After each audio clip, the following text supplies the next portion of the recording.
Who are the strongest bladers of every arc in the Metal series? That's what we're going to find out today, but real quick, I want to credit New Horizons. He made a video just like this, ranking the strongest characters in every arc of Naruto, and I really enjoyed those videos, so I'm going to do the same thing, but for Beyblade. So if you like Naruto, I strongly recommend New Horizons. He makes really good stuff, but now let's get into the video. So today, we're going to be splitting the Metal series up into arcs, and then we're going to give our top 10 bladers in each arc. The catch though is that we're only focusing on one arc at a time. So for example, if we're looking at the survival battle arc in Metal Fusion, Yu is going to rank above Jinga and Kyoya because he beat them. We know that later on they both surpassed Yu, but at this point in time, Yu is above them. In this scenario, we wouldn't be taking Stormbringer or the King Lion Furious Blast Shot into consideration because they learn those moves way later on. We're solely zooming in on this very arc and analyzing how strong everyone is at this point of the story. New Horizons basically explain this as simulating watching the show for the first time again.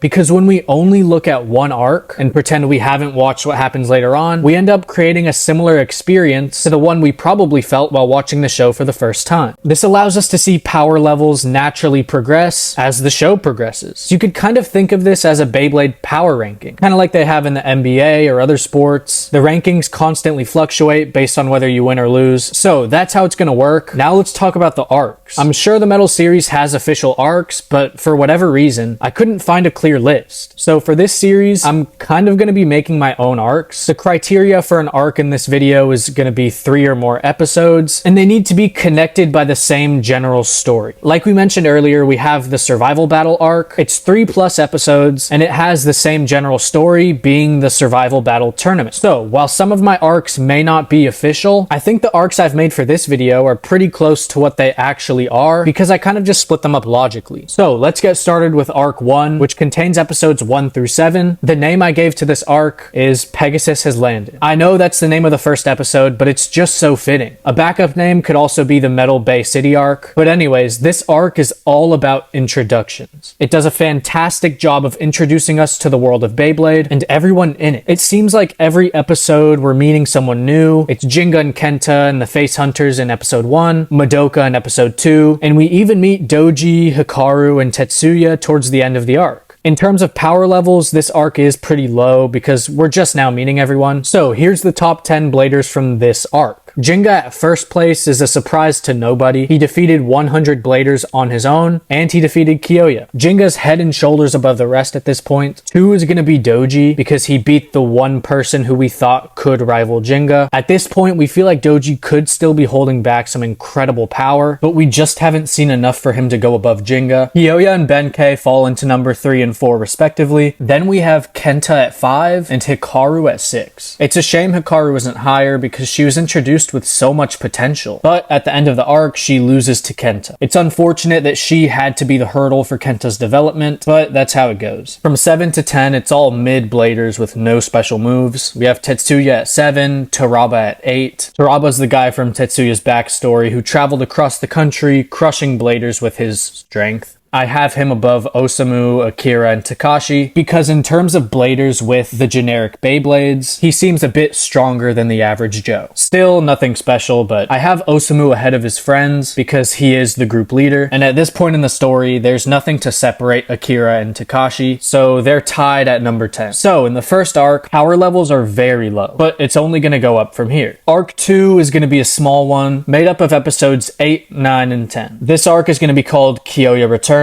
Maybe a bit basic, but it gets the job done. I have this as its own arc because Kyoya becomes a completely different person after training with the Dark Nebula. He becomes a whole lot stronger, but he kind of loses himself. This arc, of course, gives us the rematch of Kyoya and Jinga, and compared to what we've seen so far, this fight is mind-blowing. The size of Kyoya's tornadoes and the power Jinga displays, it's just a massive leap in power from arc 1. The top 10 doesn't change much though. The only change is Kyoya jumping above Doji. I did this because of how much Kyoya improved and how little we've seen of Doji. Just as of right now, Doji just hasn't really shown that he can beat this new version of Kyoya. There's not really much to talk about here, so let's just move on to Arc 3. This arc is made up of episodes 11 through 14, and it's going to be called the Forbidden Bay arc. We met a few new characters in this arc, we saw a bit more of what Doji can do, and we actually have a new number 1. After 2 straight arcs of being on top, Jinga has finally been dethroned by Ryuga. I mean, he crushed Jinga and showed a level of power that we couldn't have even imagined back in Arc 1 or 2. Also, the idea of the dark power causes us to wonder just how powerful is Ryuga going to become, and how is anyone going to be able to compete with him at all? Now, the next change might be controversial, but I have Ryo from the flashbacks coming in at number 5, with Kyoya and Doji both above him. Maybe this is too low, but he kind of got no-diffed by Ryuga. But I will say that Ryo was difficult to rank because we only saw one fight. I could honestly see him being as high as number 2, but I just can't put him any higher after seeing literally nothing from him. Everything else stays the same, except for Dan and Reiki being number 10. If we counted them together in a 2v1, I'd even put them above Tetsuya at number 9. So the Forbidden Bay arc introduced an absolute menace, power levels are beginning to steadily rise, and Jinga was brought down to earth after his first loss. Moving on to our 4th arc, we have the Coma Village arc, which is episodes 15 through 19. This arc is great for some world building and showing Jinga's backstory. In terms of power rankings though, nothing really changes except for Hyoma being introduced. He beat Kenta and Benkei back to back, which at this point is enough to get you onto the list, but we can't justify him going any higher, at least right now. As we can see though, in just the 4th arc, power levels have already increased a decent amount.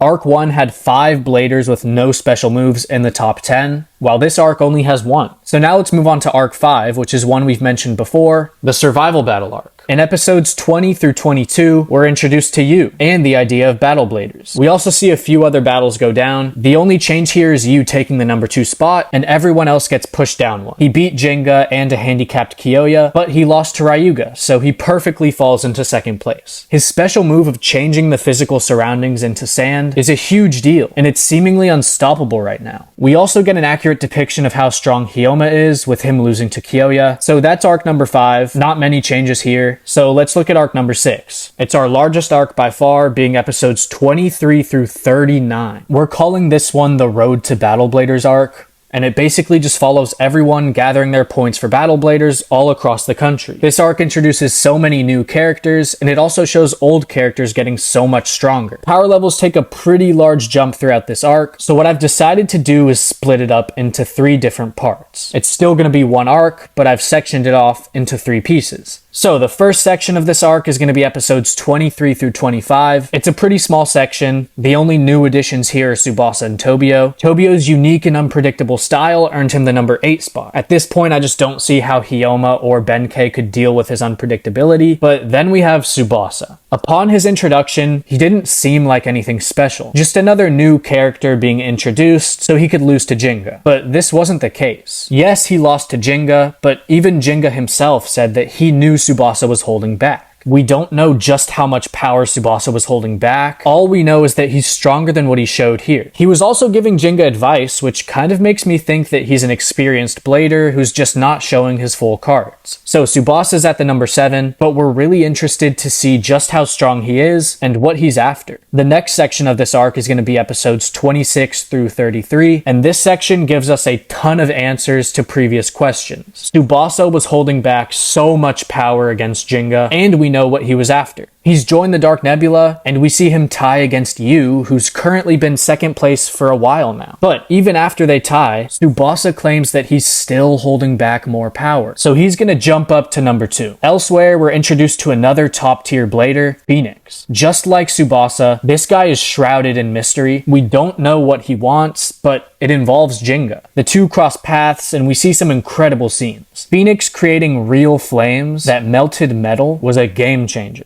And just like his pointer, Jinga gets crushed. We don't know who this Phoenix guy is, but we feel like he's going to be a huge problem moving forward. He's going to be at the number 3 spot above you. And our final addition for this section is going to be Ryutaro. He seriously gave Jinga a run for his money with a pretty dangerous special move. Jinga broke out of it because he refused to give up, but I could see this move giving a lot of talented bladers a hard time. So he'll fall into the number 7 spot, and as we can see, Doji and Ryo have been slowly fading away off the list, and the truth is, as time goes on, characters are getting so much stronger. So if your last fight was 2 or 3 arcs ago, you're gonna get left behind. Anyways, moving on to the final section of this arc, we have episodes 34 through 39. But we can really just say episodes 23 through 39 because we're now looking at the entire arc as a whole. We see a lot more Phoenix here, and we're able to better understand where he ranks. He beats Tsubasa in about a minute, which plummets Tsubasa's stock, and then he rematches Jinga, but this time Jinga comes out on top with a new special move. The only other change is the addition of Teru, and number 7 might seem a little high, but let me explain. He gave Jinga a very good fight. In fact, the fight was so good that Jinga needed to create a new special move. Virgo spins so perfectly that attacks from the side and from above had no effect. Jinga had to create a whole new special move just to beat Teru, so I put him at number 7 above Ryutaro. We saw that the way Ryutaro's move works is through air currents, and I think Teru's pirouette tour could mess with Ryutaro's air currents and weaken his special move. So here's the rankings for the Road to Battle Bladers arc. A lot of changes, a lot of new characters, but now we're going to move on to the final arc of Metal Fusion, and that's the Battle Bladers arc, episodes 40 through 51. At this point, power levels have risen dramatically. Every character is stronger than they've ever been, with a lot of them having new special moves. And here's the top 10. Every blader on this list is pretty skilled, especially compared to arcs from earlier. Jinga overtakes Ryuga and gets his number 1 spot back. Hyoya grabs the number 3 spot after being so close to defeating Ryuga, and Doji even makes a final push to get back into the top 5 after an impressive showing against Phoenix. And then we have Reggie. In the first 2 rounds of the tournament, I'd have him top 5. But by the end, everyone knows his strategy. I believe Tsubasa could come up with some sort of a plan to win against him, because once you figure him out, he's still a tough opponent, but it becomes a lot easier. And then Ryutaro jumps past Teru because he won in their fight. And yeah, that's the top 10 bladers in every arc of Metal Fusion. Just to recap, here's arc 1, and here's the final arc. Power levels have greatly increased, as bladers toward the bottom here couldn't even sniff the top 10 now. Our final thoughts going into Metal Masters are what's going to happen with Jinga, because Pegasus is gone. But if the story is going to continue, we assume that somehow he's going to get Pegasus back, or he's going to get a new Beyblade, but how strong will he be? We're also going to have questions about Ryuga. We see him pick up El Drago and walk away. It was kind of implied that Jinga just saved Ryuga from the dark power, so what's going to happen with him now? But yeah, this is going to be part 1 of a 3-part series, because I do plan on doing Metal Masters and Metal Fury. So if you like this video, let me know in the comments. Let me know any other videos you want to see. Thank you so much for watching, and I'll see you in the next video.